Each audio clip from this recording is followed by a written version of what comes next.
ज्यावेळी शब्दाच्या शेवटी एल ई येतो त्यावेळी त्याचा उच्चार अल असा होतो.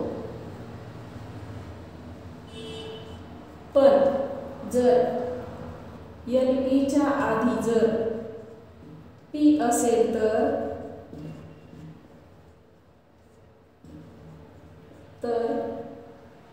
पी एल ईचा उच्चार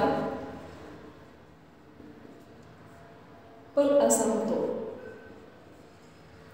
जर डी असेल तर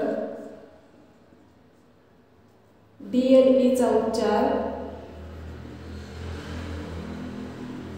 डल असा होतो. जर बी असेल तर बी एल ईचा उच्चार बल असा होतो. आता याचे शब्द आपण पाहू. समजा TURTLE असा शब्द आहे. टर याचा उच्चार झाला टर आणि याचा उच्चार झाला टर.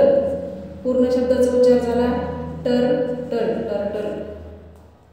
आता TEMPLE. आता PLEचा उच्चार आपण पण सांगितलेला आहे. टेम्पर. इथे झाला टेम आणि पर. पूर्ण शब्दाचा उच्चार झाला टेम्पर. आता या ठिकाणी NEEDLE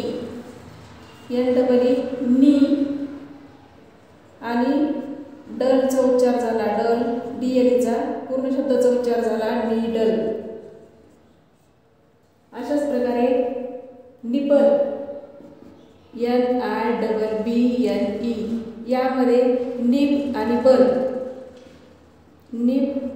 बल दोन्ही शब्द दोन्हींचा मिळून झाला निबल.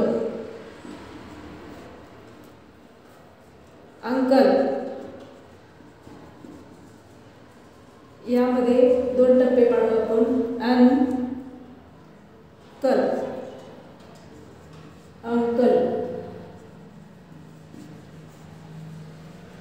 आता याचा सुद्धा UNCLEचा उच्चार आणि या UNचा झाला उच्चार अन आणि CLEचा उच्चार झाला कल. दोन्हींचा मिळून अंकल. अंकल या ठिकाणी अँकल होते.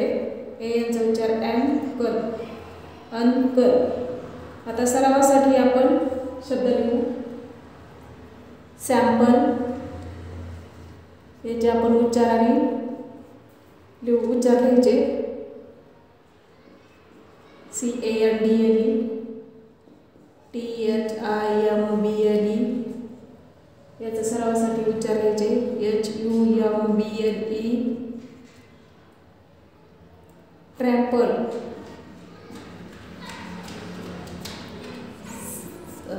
TLE.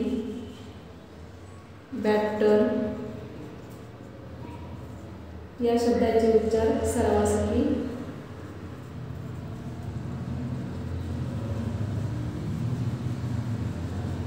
RIDDLE. या प्रकारचे शब्दांचे आपण सराव करायचा.